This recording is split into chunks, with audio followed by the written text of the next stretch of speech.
Our next speaker is Claudio, OpenBSD hacker who's been all over a network stack and now is attacking storage with iSCSI demons the OpenBSD way. So take it away, Claudio. So, good day, everybody. I'm gonna talk about iSCSI and vscsi,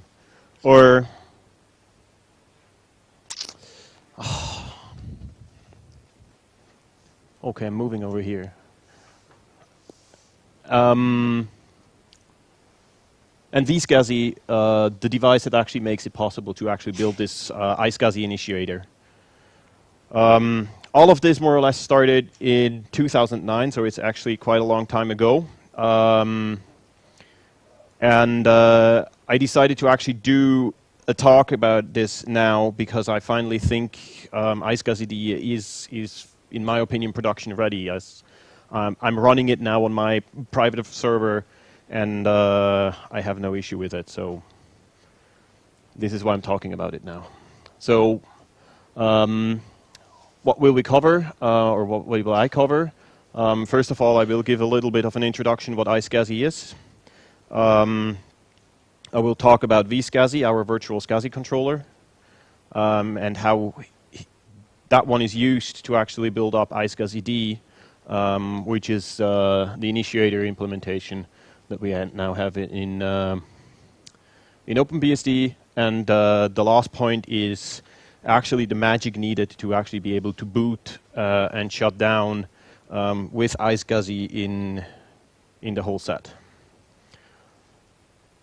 So what is iSCSI? It's, in short, it's SCSI over the internet. There are two RFCs that more or less cover the base protocol. It was mainly designed as a cheap solution for SANs because everything that was fiber channel was extremely expensive. It also was the idea that you actually could reuse an already available network infrastructure. So if you already have a lot of Ethernet ports and all the technology around, you can actually use iSCSI much easier than you can do the same thing with fiber channel. It's network disk storage, so it's block access. It's not a network file system. For that we have NFS and SMB and some other things like AFS. What is SCSI? So SCSI is the Small Computer Systems Interface. It's really old.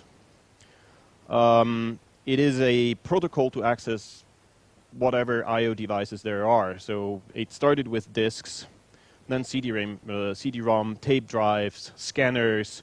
There was even the possibility to actually have Ethernet over SCSI. So you could actually start doing everything over it.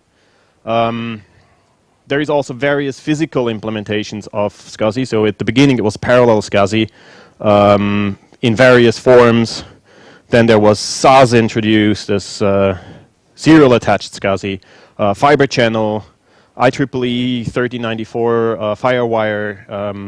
The USB mass storage is normally using SCSI as a transport encapsulation. There is even software emulations, as in OpenBSD, our SATA and RAID controllers are actually showing up as SCSI disks, even though they're probably not. So the driver itself is then actually translating these SCSI commands into the native either serial ATA commands, or for the RAID controllers in their whatever kind of messages they need to actually talk to the actual block devices behind it. So that's a SCSI device, and that's a SCSI device. SCSI itself is a request-response protocol. There is multiple targets. Normally, a target is either like a disk or can be like a chassis or whatever. There are normally, or it's possible to have actually multiple logical units. Those are then the so-called, there is normally an identifier for them, the LUN, the logical unit number. These are, the initiator is more or less at the beginning trying to discover all these LUNs and then is able to address them by these logical unit numbers. The initiator sends these command structures to the target. People normally call them the command descriptor blocks. They have the information in it. It's like this is a read, this is a write, this is a discovery, and on all this information. The communication, this is important, I think, is always initiated by the initiator. This is why it's called initiator. It's quite logical. This is a little bit different to some other protocols, and I think it simplifies things, but it also makes other stuff harder because it's not really easy for a target to like send something to the initiator to indicate an error or something. iSCSI, what iSCSI is doing, it more or less like packs all these SCSI transfers and everything that's normally on either the serial line or the parallel lines of a SCSI chain. It packs it into TCP streams. There is more or less a one-to-one mapping of a TCP session to a logical unit number, or actually an iSCSI session to a logical unit number. So every disk that you export through iSCSI normally has its own session. It's possible to actually have multiple sessions, multiple connections per session. I have not really found all that many systems that actually provide that, but it's actually possible. And it would actually give you more performance and error resilience because you would be able to actually issue multiple commands at the same time. There is a important part is also the authentication and capability negotiation. So when the session is established, there is a handshake going on, figuring out who can provide what kind of features. This is the iSCSI connection state machine. By default, you're either in free, as in the session is unused, or you're logged in. All the other states are just there to actually handle the connection setup, which is going through here, or actually error recovery, which is all these various states over there. So a lot of the complexity of iSCSI is actually coming from handling error conditions. So what happens if the TCP connection is turned down because there is like a problem with the Ethernet or whatever. How do you recover from these things? How can you still be guaranteeing the reliability that SCSI has, that like a command is issued and actually is finished? And there is various ways of actually handling these error cases. And interestingly, most systems that I know are implementing very simple error recoveries, as in normally they just abort all the transactions, say this didn't work out, and hope that the kernel then actually redoes the command as a second time. So iSCSI goes over TCP. It normally uses port 3260. There are 18 message types defined. Of these 18 message types, there are 5 that are actually SCSI specific. There are 8 messages for session and task configuration. And then there is a little bit of special messages that are also going a little bit in this session handling. 2 of them are not messages, more or less, that you can like ping pong and see if the session is still alive. And the asynchronous messages are for error handling. So the bulk of the messages are actually not about transporting data. They're actually about bringing sessions up, bringing sessions down, extending sessions, and all these things. There is also funny that the base RFC already defines 22 various buttons that you can push and twiddle and tune, and hope that actually you get better performance or worse performance, or that you can interrupt with the device and things like this. So there is a lot of various code passes that you need to try out. And that was a issue for a long time in the beginning, is that if you actually had at the beginning I had an issue in this negotiation of these options, and it can happen that you're actually talking to another side and it actually seems to work, but then suddenly you're sending a message that was a little bit too big or something like that, and suddenly nothing worked anymore. So it didn't make it easy to actually have all these options to tune. And it sometimes would be easier to actually simplify, have a simpler base version that you can implement easier. So, now let's talk about vscsi. vscsi is our virtual SCSI controller. It more or less exposes the SCSI bus or the SCSI subsystem to the userland. This means the userland actually then has to implement what would be a SCSI controller. In our case, this is the iSCSI initiator, which is then transporting these SCSI messages to the other side, where then the actual controller is sitting and is then doing all the work. So for us, it's actually, for iSCSI, this is just a handling stuff, like moving information in and out. But it would also be possible to create a userland SCSI controller that talks to a local file. As an example, if you want to do like some crazy encrypted disk storage or something like this, this would be a possibility. The kernel passes passes the SCSI commands from the mid layer to the userland through this vscsi interface. This means the SCSI disk from the kernel is creating a SCSI command, issues it into the mid layer, and then the mid layer delivers it to vscsi, which then queues it and transports it up to userland by a fairly simple interface.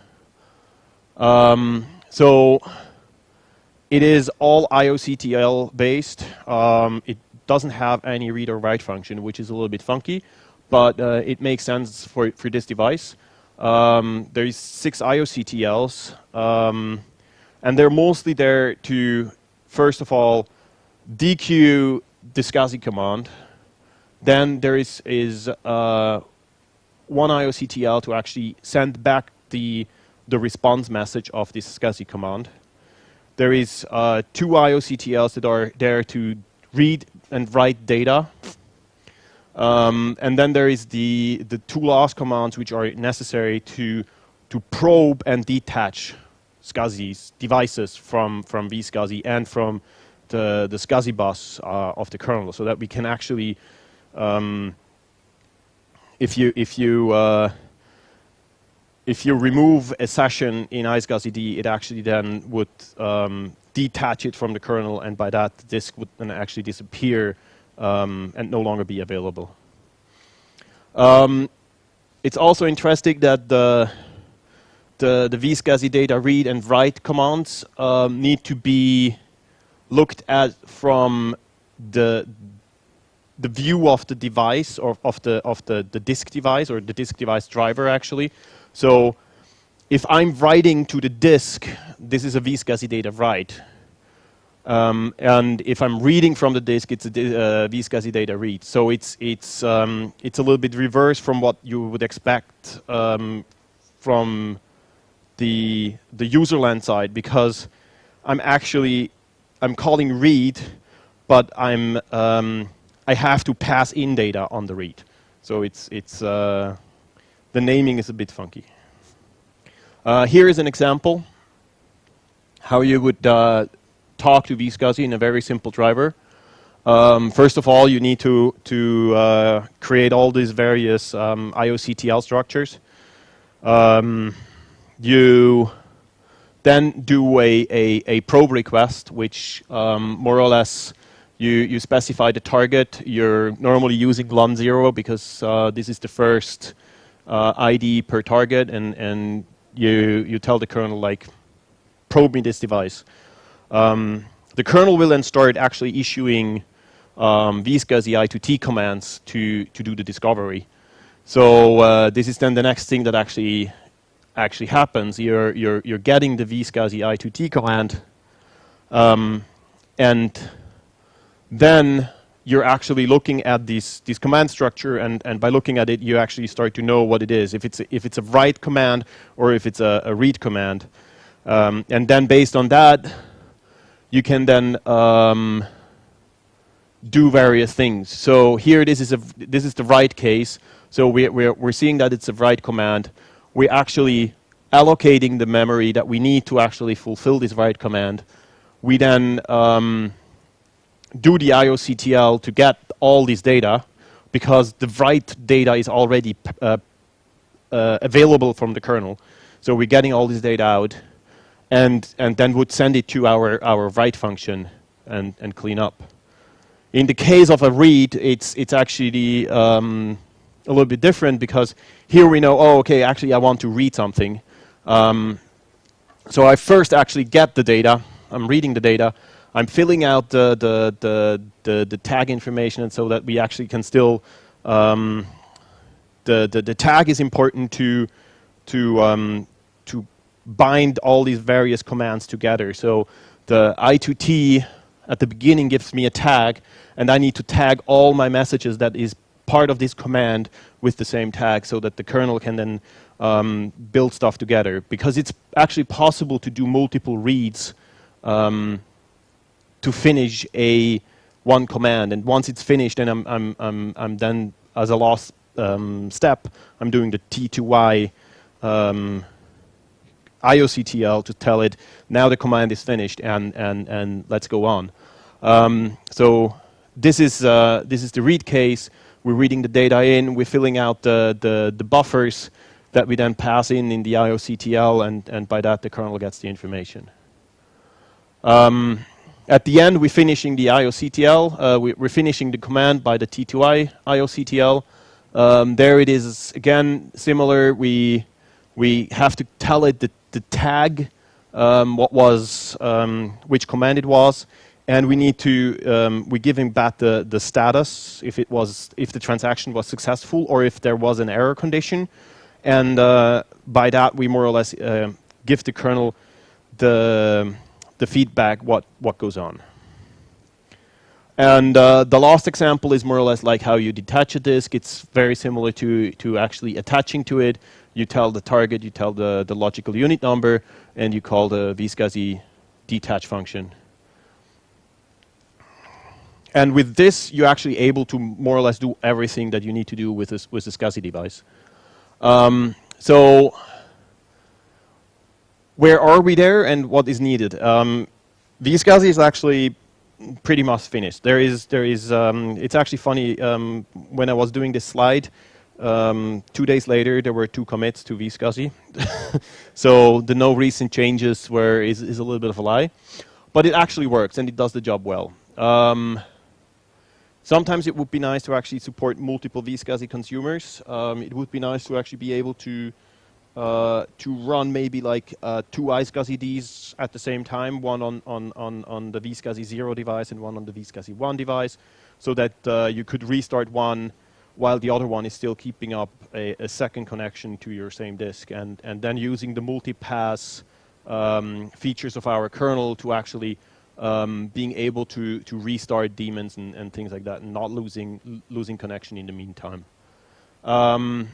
Sometimes I had the feeling that it would be nice to actually have proper blocking I/O modes and use like read and writes and things, but I came more or less to the conclusions that the I/O controls will actually work very well.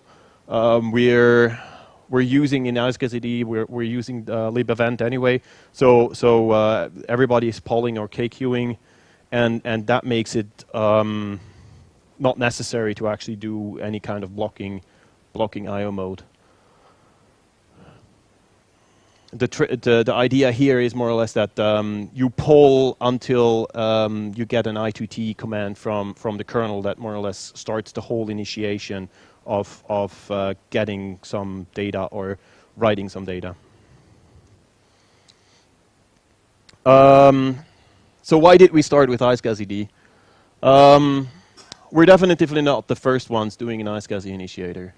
I know that FreeBSD has an in-kernel initiator.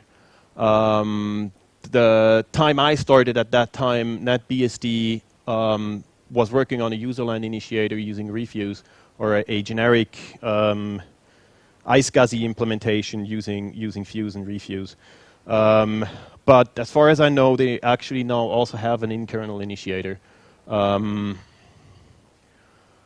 We think we can do better, or as I would normally say, we are trying to do a simpler implementation. We wanted to have less kernel code, so less parsing of messages or anything in the kernel. Privilege dropping, like not having to use super user for anything. All these things about what OpenBSD is normally about. And yeah, we're also having, I'm saying here mild form, but sometimes it's not really mild form of not invented here syndrome. Now, what it is not yet another OSPF or BGPD clone that uses multiple processes and sends iMessages back and forth and all these fancy things that we have copied in many daemons now. But it uses some parts of it. So we have a control socket, we have an iSCSI4 command, but we're not really using iMessages where it's done a little bit easier and a little bit different. It's also not necessary to have multiple processes because we can just change root and privilege drop and everything is fine. So you only need the super user rights to actually open the vscsi device, and after you've done that, it's done. You don't have to do anything anymore. We can change root away, we can drop the privileges, and that's it. There is no need to do stuff like DNS resolving or anything other that would need to actually be outside of the change root. And one of the tricks that we did is actually that the whole config parsing is done by the iSCSI control program and then passed through the control socket to the daemon, so the daemon doesn't need to reload the config and actually keep a way to actually read that file open. So the change root actually works.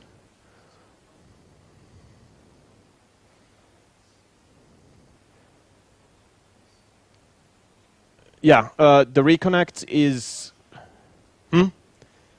He was asking how we are handling the reconnects. So reconnects are, in a way, simple because we actually don't do DNS lookup. So the config that we're getting from iSCSI4 only has IP addresses.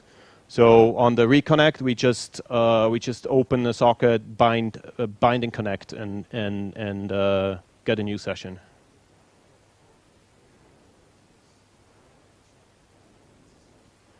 No, we don't do that.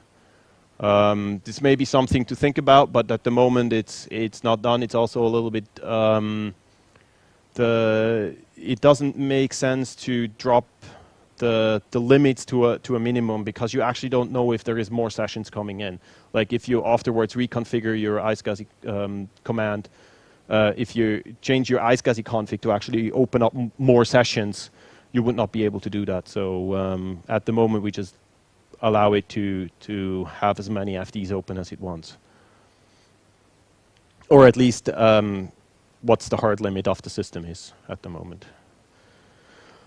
The good thing is, and this is why we have vscsi, is it actually reduces iSCSI to very simple tasks.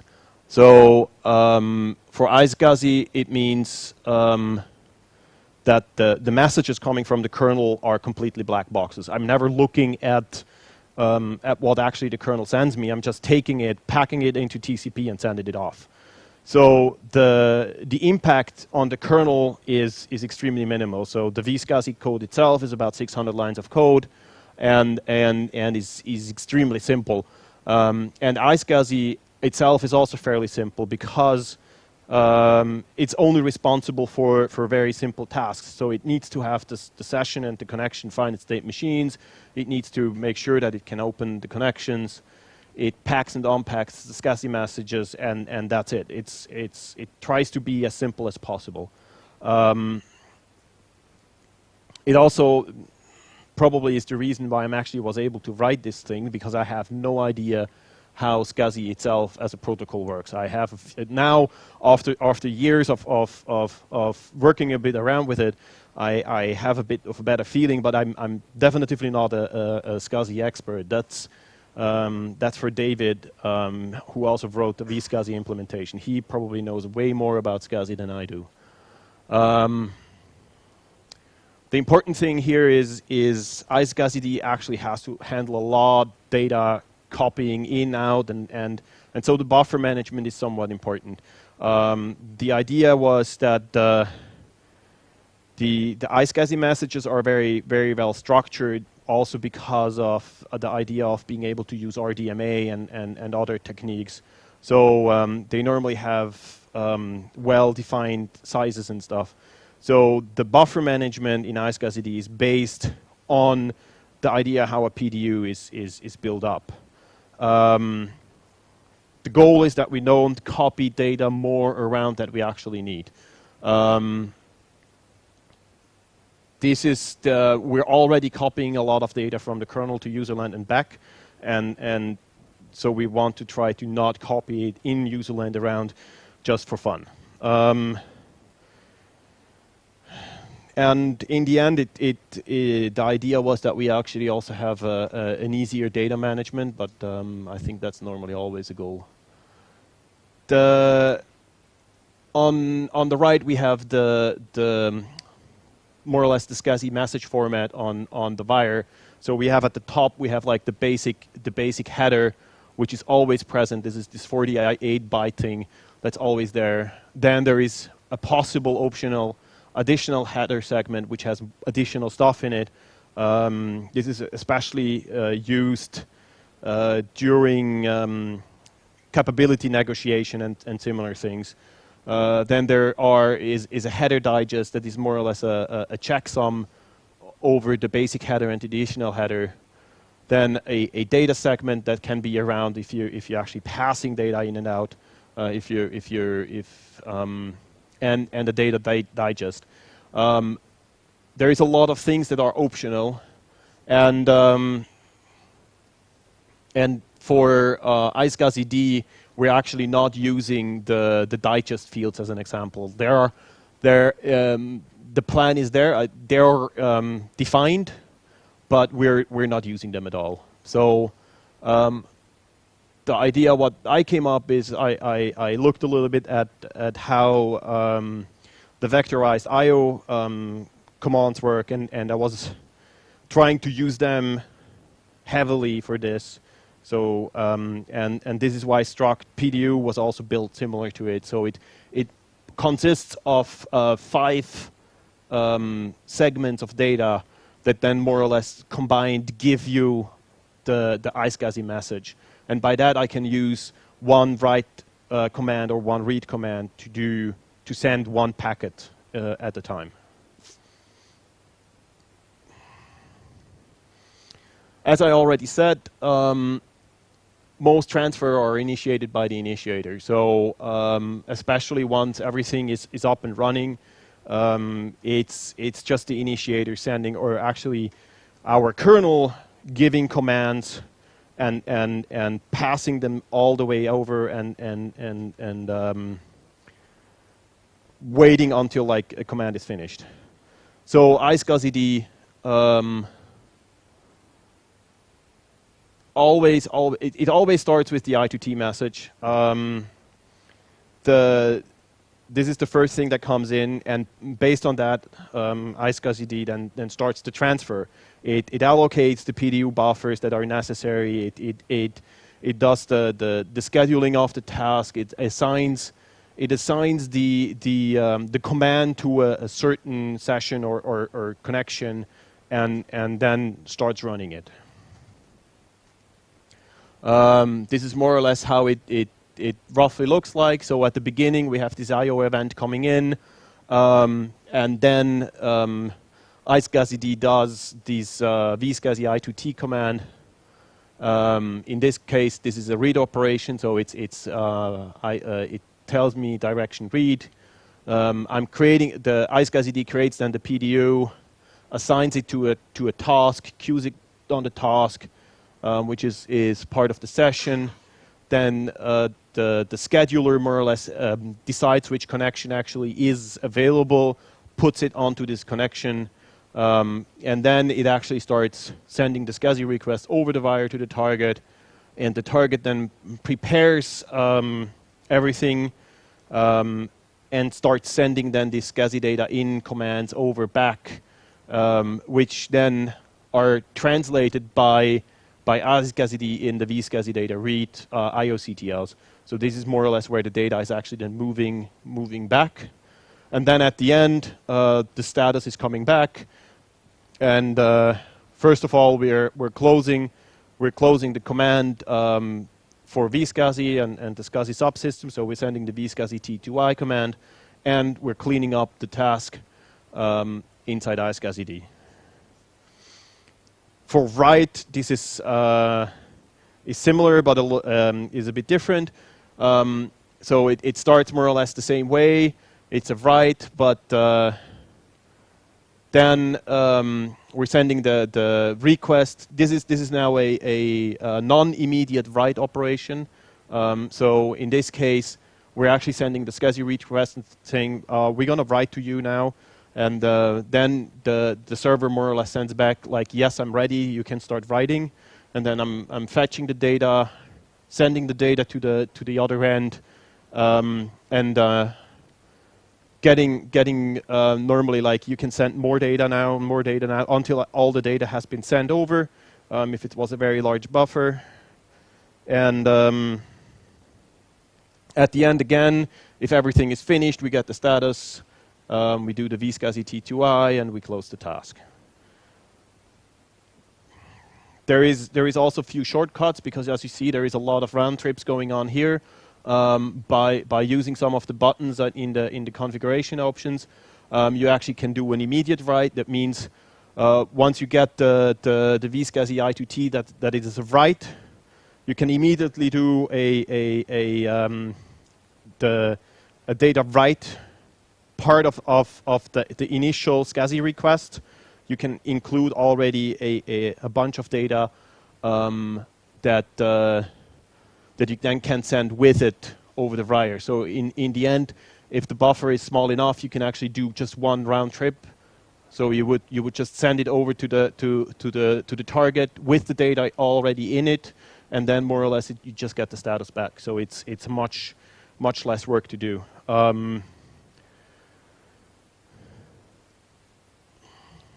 But as I said, because there is multiple ways of doing it, you also need to more or less implement all the ways of doing it.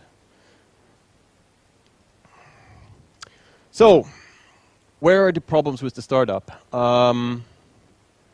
At the moment, iSCSI can only provide non-boot disks. This is important. This is necessary because it actually needs running network, and it needs to have a running userland, because it's actually a userland daemon. This means you need to have at least init and RC already running, so you're somewhere between single user mode and being completely fully multi-user. You need to have, in our case at the moment, root and user need to be mounted because iSCSI is in user SBIN at the moment, but it would be possible to actually make it a static binary and move it to the root partition, so you actually could be mounting user of iSCSI. in my opinion, it's not really the biggest issue because you can easily boot off local disks normally on servers, or you're using NFS to do a network file boot to at least get the root file system with root and user. The actual tricky bits are that even though you're actually starting to mount additional stuff very late in the boot up process, you still need to make sure that you're reliably checking and mounting the iSCSI exported file systems. So if there was an unclean shutdown, what needs to be happening is that the file system check is running, and while the file system check is running, no other daemons are starting up because they may actually depend on the file systems that iSCSI provides to be already mounted. So this was a little bit of something we had to figure out how we're going to do this. We came up with a somewhat easy way of doing it. We already had a point because of how NFS works. It was fairly similar. You normally mount the local disks first, and then do afterwards actually remount everything, even the network devices, once the network was up and running. So we just modified there a little bit around to, before we're doing the second mount of all the disks, the mount minus A, we added another file system check run that actually checks the iSCSI provided disks. Then we extended fstab mount and file system check so that they more or less have a better understanding what file systems are provided by, are only available if we actually have network running. So fstab now has a net option similar to the no auto option to more or less indicate this file system is only available if we have network. And mount and file system check then have now an additional -n argument that tells them to only, if they're run with big minus capital N, they're only, then they will only exclusively check the net file system, so everything that has a net in it. If they are not run with capital N, they actually ignore all the net lines. This is not completely perfect at the moment, especially when file system check needs manual intervention, but it works good enough to actually be reliable. On shutdown, the stuff was a little bit more tricky, at least I thought so at the beginning. So init kills all userland processes before it syncs disks. That means we're killing iSCSI before we actually flush the file system. So we were never able to actually shut down a machine or reboot. That's not good. And especially then with our multipass support, what actually happened was the file system disappeared, but the kernel was still having dirty buffers, and then it was just waiting and hoping that the disk will reappear again. And this never happened because iSCSI was gone. So there were two options of how we could handle it. We could try to unmount the disk before iSCSI is killed, or we keep iSCSI running until the disks are synced. Then at the beginning I was like, yeah, the second option will never work, but I did a quick test. I went into our kill code and more or less had a magic thing in it that just said, if the command is iSCSI, just don't send it kill signals. So you had an unkillable iSCSI and did a shutdown. And funnily enough, the file system was clean when I booted up the system again. So this seems to work. So it's good enough to actually just keep iSCSI running on shutdown and then on reboot, everything is fine. So what I did then is I added a process flag to indicate that process should not be killed by kill -1, which init is using to kill everything. And iSCSI more or less sets this no broadcast kill flag on startup, and by that everything is fine. The funny thing is this idea of having processes that keep alive even during the shutdown phase could help to keep some other processes even running for longer. So it would be possible to have like syslog-d more or less being running in the system until to the end, like to the dying gasp of the machine. So this may be something that we will do in OpenBSD. Yeah, the thing is, the kernel actually forces the unmount at the end. So he just goes and uses the big hammer to just close all the file descriptors. So it actually works. You may not get all the messages, but you will get more messages because syslog-d will be killed last. So you will get all the kill messages from all the other daemons that you killed beforehand.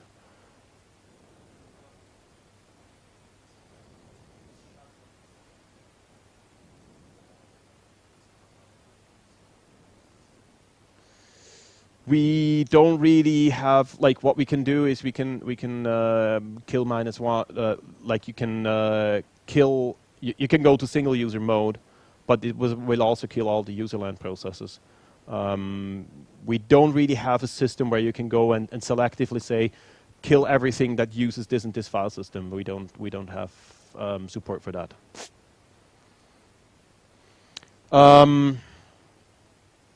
In the end, what still needs to be done, I think there is still need to actually clean up the code a bit more.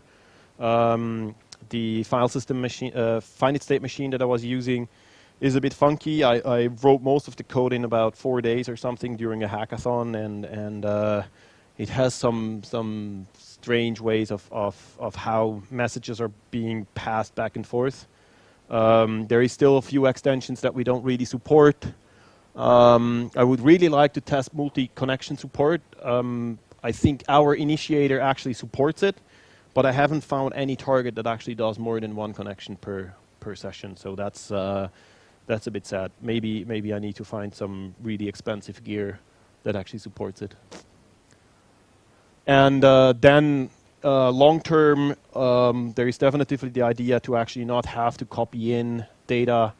Copy the data in and out of the kernel all the time. So passing the messages in the kernel, keep them in the kernel, and maybe even do RDMA. Funnily enough, on my laptop, using local, using the loopback, I'm actually able to do about 160 megabytes per second through iSCSI. So the speed is actually there, even though we're actually copying and copying all the data through userland. That's more or less the last slide. I want to thank David for actually pushing me to write iSCSI and providing me vscsi that actually made it possible. And I also want to thank Theo and Philip for helping me figuring out how to do the startup and shutdown dance. Yep.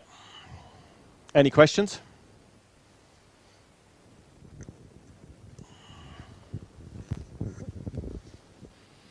vscsi and iSCSI allow a remote target to communicate with the SCSI subsystem in the kernel.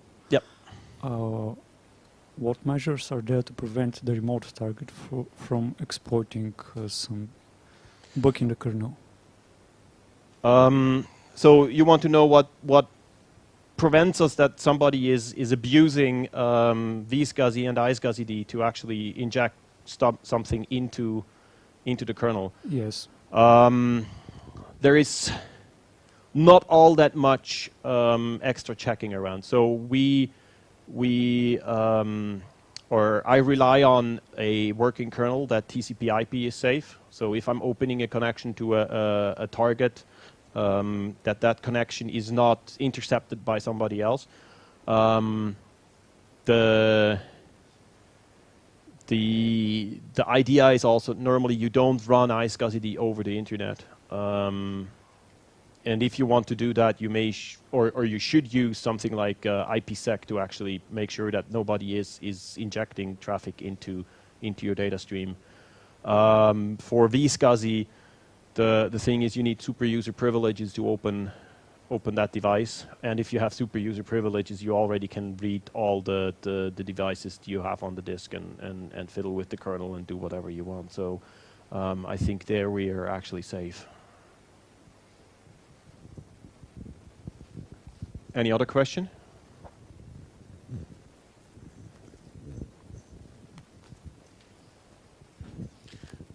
What kind of targets did you test against your initiator? I did a lot of work against the NetBSD iSCSI target code. That was mostly doing like being able to work on it on my laptop. There were people playing around with the FreeNAS implementation. I myself now have a TransTech iSCSI disk shelf that I'm using also to that more or less provides a lot of disk space for my server, and this is where I'm actually doing most of the traffic now on it.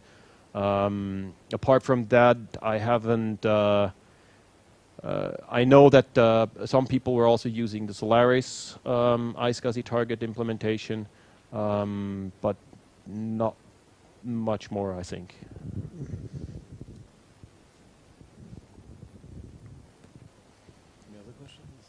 Any other questions? Good. Right. I have to know my questions. Let's thank our speaker then.